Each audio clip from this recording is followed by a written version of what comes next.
నమస్తే వీళ్ళు కూడా సినిమా రివ్యూ. సో ఇవాళ వీడియో వచ్చేసరికి అయితేనేమో శంబాల్ అనే మూవీకి సంబంధించి రివ్యూ తీసుకొచ్చినాను. చిన్న రిక్వెస్ట్ ఏంటంటే ఛానల్ సబ్స్క్రైబ్ చేసుకోండి, లేటెస్ట్ అప్డేట్స్. సో మూవీ చూసుకుంటే మాత్రమే ఇప్పటి సినారియోస్లో అయితే లేదు, మన ఓల్డ్ 1980s ఆ టైంలో సినారియోస్ టైం లైన్లో తీసిరామండి. సో అది అది ఎగ్జాక్ట్గా ఆ క్యాలిక్యులేషన్తో పాటు మనం చూడాలి మూవీని. అక్కడ మూవీ చూసుకుంటే మాత్రం స్టార్టింగ్లో ఒక మీట్రాయిడ్ పడుతుంది. ఆ మీట్రాయిడ్ నుంచి ఏమైంది ఏంది కథ అనే దాని మీద మనకి తర్వాత తెలుస్తుంది అన్నమాట స్టోరీలో వెళ్ళే ముందు.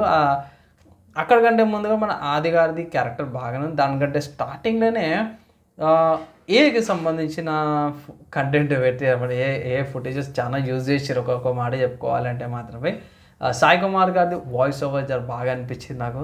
సో బాగానే ఉంది, వీళ్ళ ఇద్దరు కాంబినేషన్ ఒక మంచి మూవీ అయితే నాకైతే బాగా అనిపించింది. మంచి యాక్టర్స్ అందరూ కూడా మంచిగా ఉన్నారు. ఇక్కడ ఒక నాడి గురించి ఏదైతే మెన్షన్ చేసిర్రు అన్నమాట. సో దాని గురించి కూడా ప్రాపర్ డీటెయిల్ చెప్పారు. మన యాక్టర్స్ ఎవరైతే ప్రాపర్గా బాగానే పర్ఫార్మెన్స్ చేసిర్రు అన్నమాట. సో డ్యూరేషన్ పర్లేదు, యాక్సెప్టబుల్ డ్యూరేషన్ అన్నమాట మూవీది, ప్రాబ్లం ఏం లేదు, చూడొచ్చు.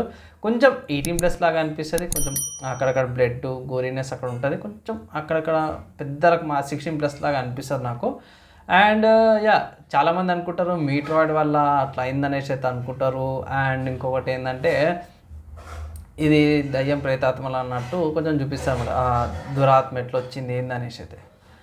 నా ఒపీనియన్లో మాత్రమే మూవీ చూడదగ్గ మూవీయే. అండ్ ఇంకోటి ఏంటంటే మన హిందూ ధర్మంకి సంబంధించింది ఆర్కిటెక్చర్ ఎలా వచ్చింది, అండ్ మన లోపల ఉన్న గుణాలు ఉంటాయి కదా, లైక్ ద్వేషము, ఈర్ష, కోరికలు, వీటి మీద ఎలా అయితే ఒక్కొక్క క్యారెక్టర్ని ఒక్కొక్క విధంగా చూపించారు అన్నమాట. సో వాళ్ళు ఆ కోరికల ద్వేషంతో పాటు చనిపోయినట్టు ఎక్స్ట్రీమ్ అలాంటి ఎమోషన్స్తో పాటు చూపించారు అనేది చూపించారు. సో అది చూపించే విధానంలో బాగా అనిపించింది. అండ్ నువ్వు లైక్ ఇక్కడ ట్విస్టెడ్ వచ్చిందంటే మాత్రమే దైవబలం ఒక్కరికే చూపించింది అన్నట్టు చూపించింది. కానీ దైవబలం అట్లా స్పెసిఫిక్ ఒక పర్సన్కి అన్నట్టు కూడా ఉండదు మూవీలో. అదొక్కటి కొంచెం డిసప్పాయింట్ అనమాట, ఒక పర్టికులర్ పర్సన్కి అన్నట్టు ఉండదు. అదొక్కటి తప్పిస్తే మిగతా అంతా కూడా బాగానే ఉంది. అంటే పర్టికులర్ మెయిన్ మన హీరోకే కనిపిస్తుంది, ఇంకొక చిన్న పాప కూడా కనిపిస్తుంది అంటారు. సో అది కొంచెం ఆక్వర్డ్గా అనిపించింది. అండ్ ఇంకొకటి ఏంటంటే ఎండింగ్లో మీకు ఏదైతే ఏమంటారు ఆత్మలాగా ఒకటి చూపిస్తారు కదా, అది నాశనం అయితే కాదు, అది బతికే ఉంటుంది అనమాట. సో అది ఒక డిఫరెంట్ కైండ్ ఆఫ్ స్టోరీలా చూపించారు. ఒక విధంగా చూసుకుంటే మూవీ పరంగా, లైక్ ఇది మూవీ పరంగా చెప్తున్నాను, స్పిరిచువల్గా కానీ దాని గురించి నాకు ఐడియా లేదు. కానీ మూవీ పరంగా చూసుకుంటే మాత్రమే చెప్పే విధానం చూపించే విధానంలో మాత్రం జర బాగానే తీసారు అనుకోవచ్చు. కొంచెం అక్కడక్కడ గూస్ బంప్స్ కూడా వస్తాయి. నా ఒపీనియన్లో చూడదగ్గ మూవీ.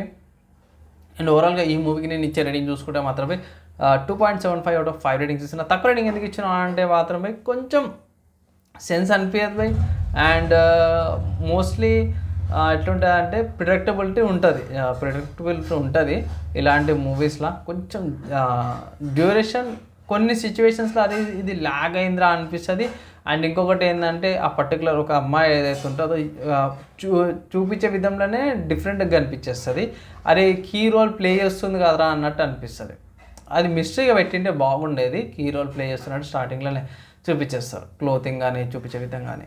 సో అది కొంచెం మిస్టరీలాగా ఉంటే బాగుండేది, నా ఒపీనియన్ అది. సో ఫైనల్గా పోయి మూవీ చూసుకోవడం మాత్రమే one of the good movies అంటాను. సో హిందూ ధర్మం గురించి కొంచెం అయితే అక్కడక్కడ బాగానే చూపించారు అన్నమాట. సో బై నా ఒపీనియన్లో వాచింగ్ థియేటర్స్ అంటాను. అండ్ ఇది నా రివ్యూ అండ్ నా ఒపీనియన్. ఫైనల్గా నచ్చి మంచి లైక్ అండ్ షేర్ చేయండి. నెక్స్ట్ వేళ కలుసుకుందాం.